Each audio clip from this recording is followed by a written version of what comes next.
Hi girls! So today I'm going to be doing my first requested Halloween look, and this is from my girl rockchiknik. Hi!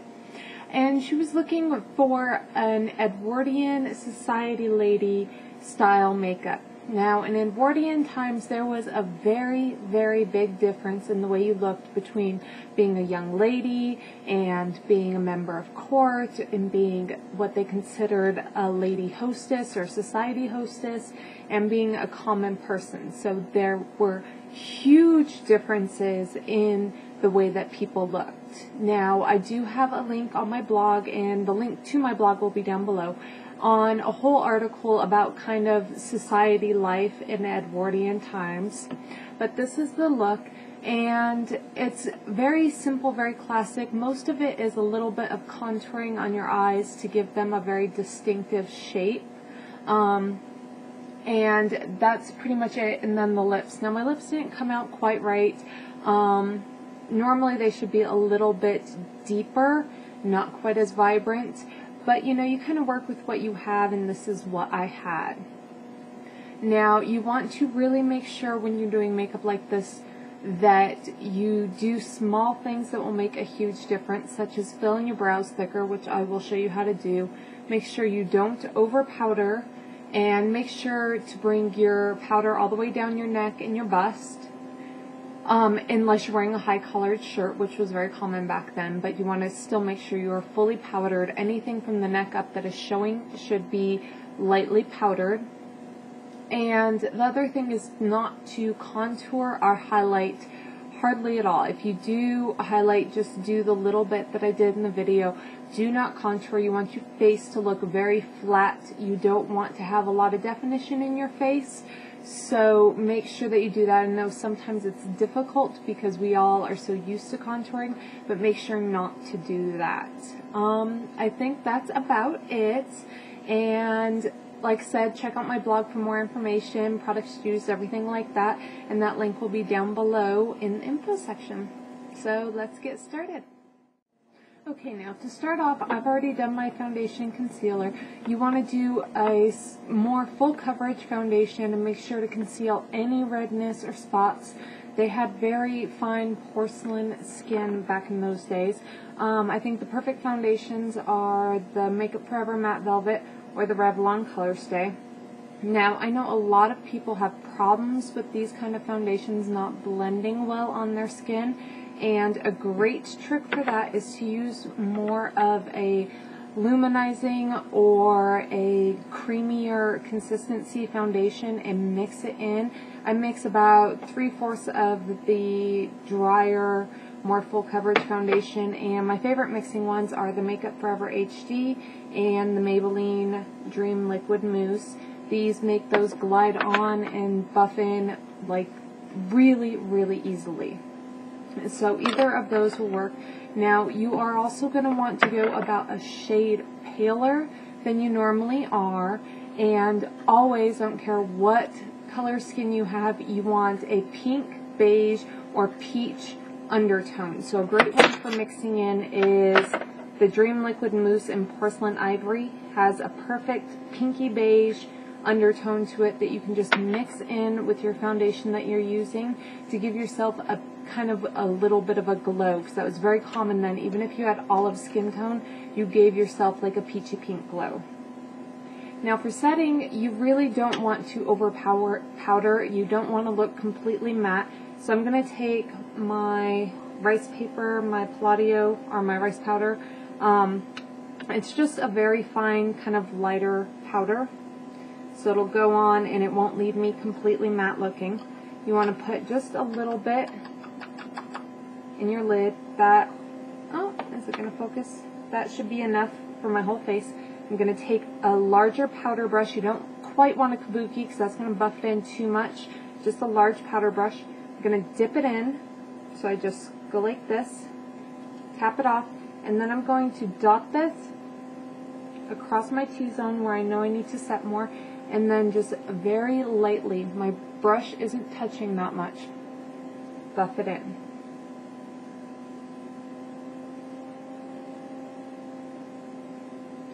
Okay, now you're going to want to dip one more time and go down the front of your neck, your decollage, the back of your neck, and then one more time and get your ears. They had a very all over kind of powdered look to them. Okay, now for eyebrows. Eyebrows back then were very rounded. They didn't have a lot of arch to them, and they were a little bit fuller. So if you have very thin eyebrows like me, this can become a problem. So what I'm going to do is take my pencil, my eyebrow pencil, and I'm going to kind of fill in the shape. So I'm going to kind of give myself more up here and then more down here, so it's more round. And I'm just filling in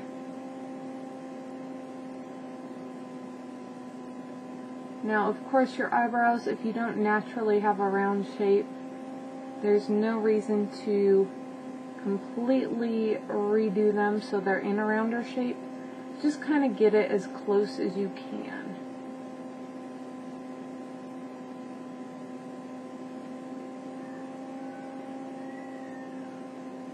So you want it kind of in this sort of a shape over here. This eyebrow is always going to be higher, so it's not going to come out perfectly, but so now what you want to do is you want two different brow colors, a lighter one and a darker one. The lighter one, we're just going to go over that powder, or over that pencil in the front half and almost to the tail.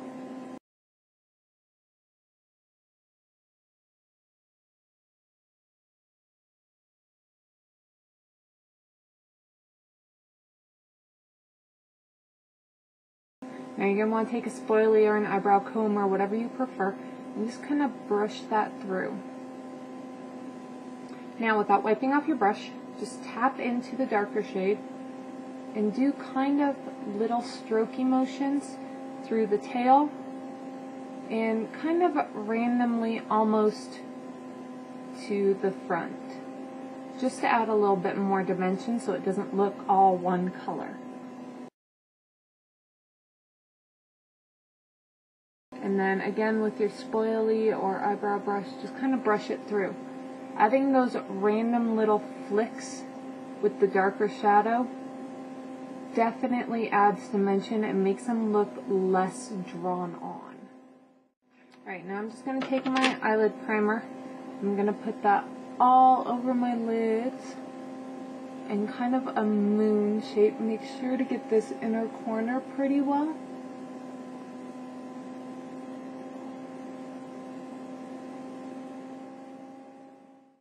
Okay, now using just a fluffier, kind of longer flat shader brush, you're going to want to take a tone that is a little bit pink or like peach and about a shade or two lighter than your normal skin tone. Make sure it's fairly matte. You don't want anything too shiny. And you're going to put this almost to your brow bone.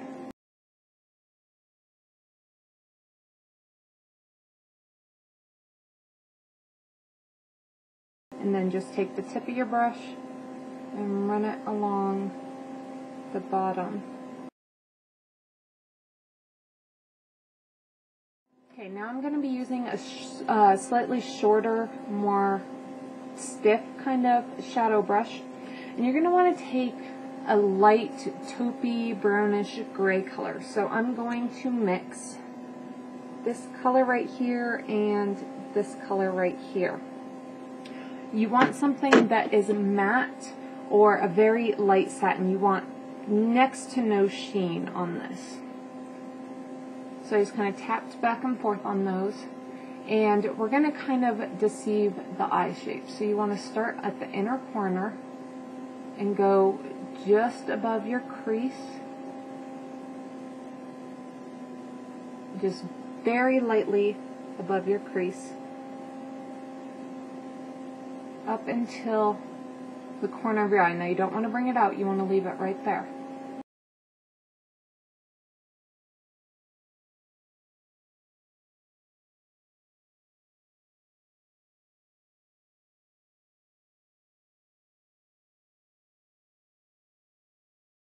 So when you're doing your shape, you want it to kind of dome up in the inner corner and then kind of round down. So dome up and round down. Now you're going to want to take a slightly deeper toned brown, that one right there, and do it on the tip of your brush and go right in this inner corner and really kind of define that shape.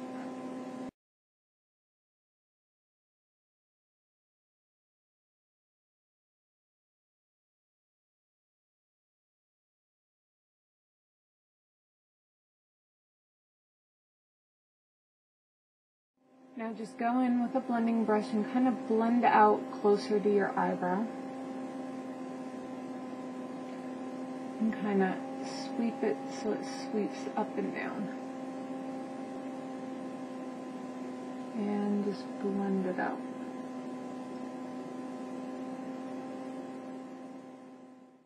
Now we're going to take an even deeper toned brown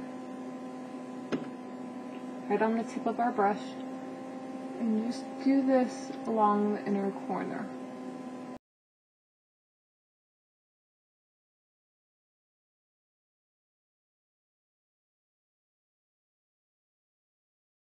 Now you're going to want to take a peach or orange or peach or pink or beigey kind of color with a very small amount of shimmer. Take your fluffier shadow brush from before and just pop this right along there.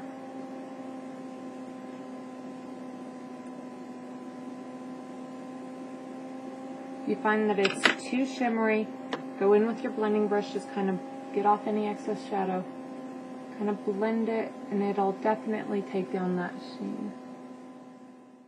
Now using a very deep brown, so a deep kind of chocolatey brown, you can take an angled brush and just run this along the, I would say, just shy of halfway on your lash line.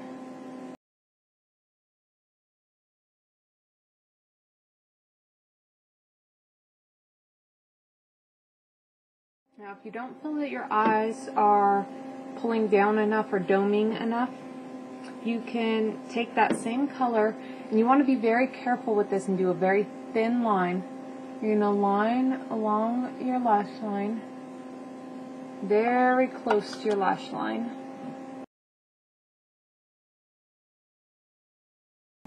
And then when you get to the inner corner, kind of hump it up just a little bit, just the tiniest amount. Now, go in with your blending brush and just do windshield wiper motions back and forth until there's not a horribly distinct line. If you lose some of the color, you might have to go back and do this a couple of times.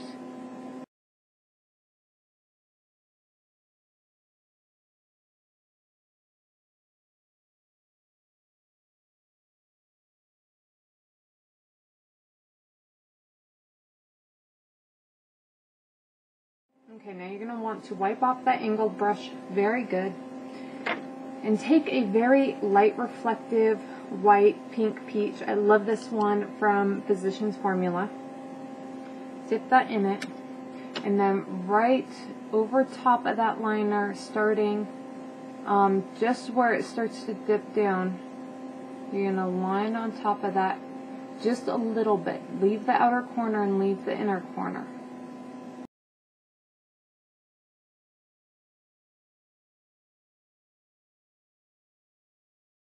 Alright, now you're going to want to curl your lashes and put on mascara. I suggest finding a mascara with a very dense bristle brush like this.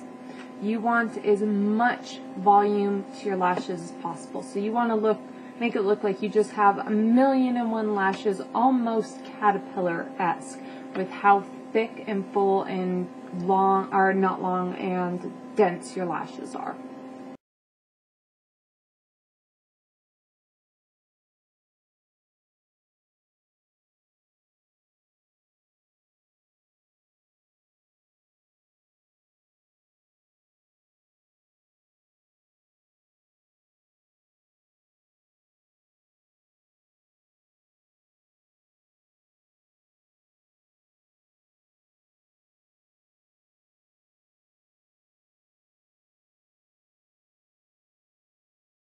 Now for your bottom lashes, just get the very, very outside corner kind of lightly.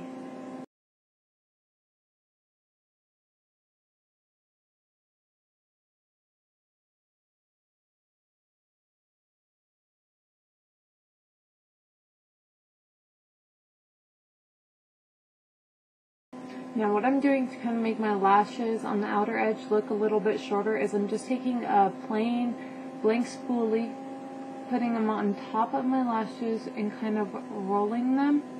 It does kind of pull them a little bit, but it'll make the mascara a little bit more sparse in that area. Okay, now for blush. You're going to want to go for a very rosy or berry colored blush. And you want to take a fairly small blush brush. You don't want anything too big. You want to put it just, like, see where the apple on my cheek is? Just on the outside of that, under my cheekbone, and go up towards the side of my eye.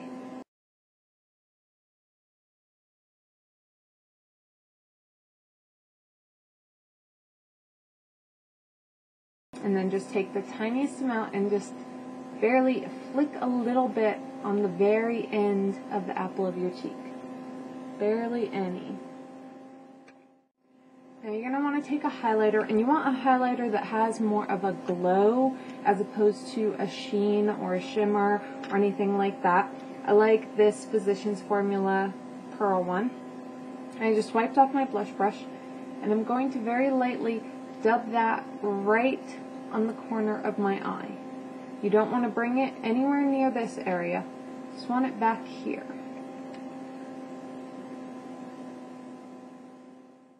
Okay, now for lips. Lips are always going to be a berry rose or a deeper kind of cranberry red, but you want it to look like a stain, which for some people can be kind of tricky to do. I find that the markers work the best for this. They're going to tint your lips, but they're not going to look like you have much on your lips.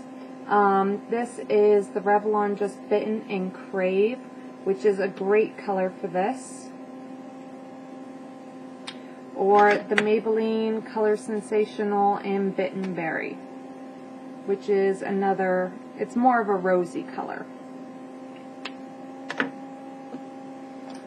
You can also go with a deep pink, such as this, this is Eternal by CoverGirl, or the more traditional red. This is Really Red by Revlon.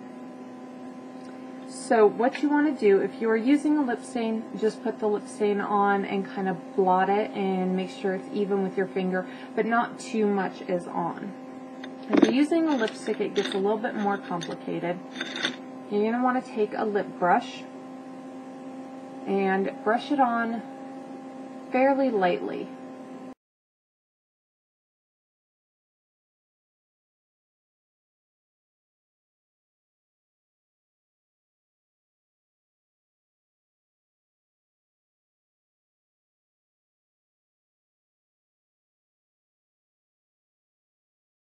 So it's fairly light. Mine's horribly uneven, and I'm not going to worry about that right now. You want to go around your natural lip line. On the bottom, you might even want to go in just a tiny bit like I have. And then right on your kiss mouth, so the center, your Cupid's bow, and the center of your bottom lip, there's kind of like a flat spot in your bottom lip, and then it curves up. You want to just barely accentuate that.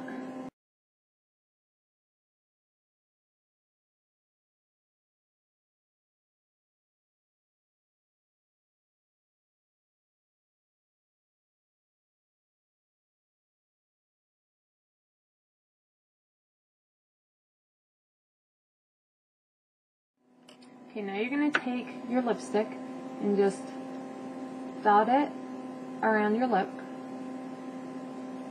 Make sure you have a very good coat. Nice and even.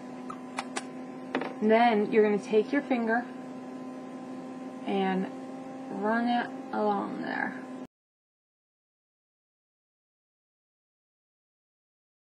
That's going to make it look to where you're not wearing lipstick. They didn't typically look like they were wearing lipstick. They just kind of made it look like their lips were naturally that fabulous.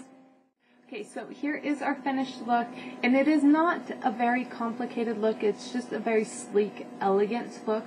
Now, if you're going to be wearing this out at night at such as a bar, a club, an opera, out at night, anything that's a little bit darker, I do suggest darkening in probably the inner half of your eye, a little bit deeper of shades, not too much, just a little bit, and possibly adding just the tiniest amount of highlight on the inner, just a little bit more than the brown that we did on the highlighting under your lash line. So that's it. If you are looking for ideas for this kind of costume, a couple of movies that I highly suggest are Titanic and My Fair Lady. They're both classics, and they both have very stylized renditions of the Edwardian style, so you can get a lot of great ideas from things like that. Also, always make sure if you are doing an Edwardian Lady to wear your hair up and short.